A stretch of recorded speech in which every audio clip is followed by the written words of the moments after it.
কামৰূপ মহানগৰ জিলাৰ উপায়ুক্তৰ কাৰ্যালয়ত গৈছিলো এগৰাকী ভদ্ৰ মহিলা মই সুধিলো খুৰী কিয় আহিছে অফিসত বোলে মুখ্যমন্ত্ৰী ডাঙৰীয়া মোৰ হাজবেণ্ড অসম চৰকাৰৰ এগ্ৰিকালচাৰ ডিপাৰ্টমেণ্টত কাম কৰিছিলে গেজেটেড অফিচাৰ তেওঁৰ পেনশনটো মোলৈকে ট্ৰান্সফাৰ হোৱা নাই তাৰ কাৰণে মই ইয়াত আহিছো বলে আপোনাৰ পেনশন লাগে আপুনি দিছপুৰত যাব লাগে ডিসি কোৰ্টত আপোনাৰ কি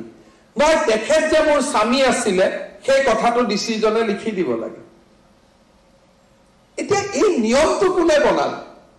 এজন কাৰ্যালয়ত কাম কৰা মানুহ 40 বছৰ মই একেলগে কাম কৰিলো কি আমাৰ অফিসত এনেকুৱা এখনো ডকুমেন্ট নাথাকে যে অমুক মোৰ পত্নী বুলি আমাৰ ডকুমেন্টেশন ইমানেই নাথাকে যে ডিসি জনৰ সাৰ্টিফিকেট নহলে আমি কব নোৱাৰো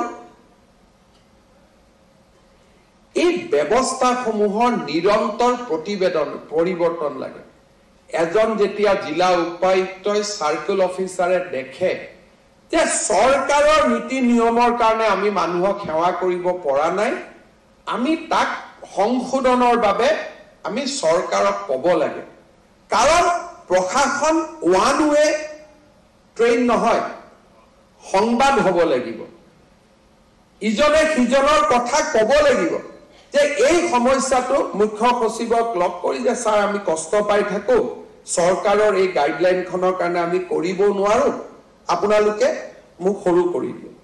যদি আধাৰ কাৰ্ডত মোৰ দেউতাৰ নাম লিখা আছে তাতকৈ আৰু মোক ডাঙৰ প্ৰমাণ কি লাগে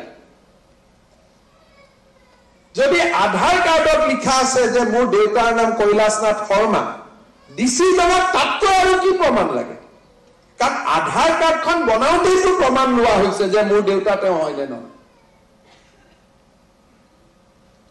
সাহসী পৰিৱৰ্তন লাগিব যদি আমি সাহসী পৰিৱৰ্তন কৰিব নোৱাৰো প্ৰশাসন কেতিয়াও ৰাইজৰ ওচৰ চাপি নাযায় দুই এজনে মোক কব যে স্যাৰ মানুহজনে কি জানি সেকেন্ড ম্যাৰেজ কৰি থৈ দিছে কেনেকেনো দি ইনকুৱাৰী কৰি তেনেকুৱা কেছ কেইটা আহিব 5টা আহিব 10টা আহিব প্ৰশাসন হৈছে বহুজনৰ সুখায় বহুজনৰ হিতায় এটা অদ্ভুত কেছ এটা মনত ৰাখি 99 জনক হাৰাশাস্তি কৰাটো প্ৰশাসন নহয় ডিৰেক্টৰ জনে মাতি আনিব ভাই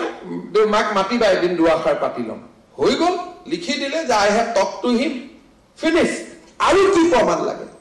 মই মুখ্য সচিব ডাঙৰীয়াক কব খুজো সহিটো মোৰ লব সাহসী পৰিৱৰ্তনৰ কাৰণে ৰাজ্যখনক সাজু কৰক আজি দিনটোত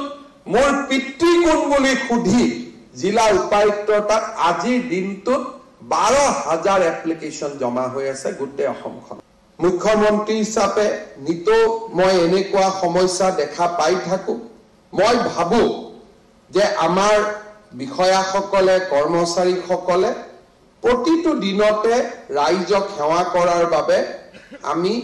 কত ব্যৱস্থাৰ পৰিৱৰ্তন লাগে সেই ব্যৱস্থাৰ পৰিৱৰ্তনৰ বাবে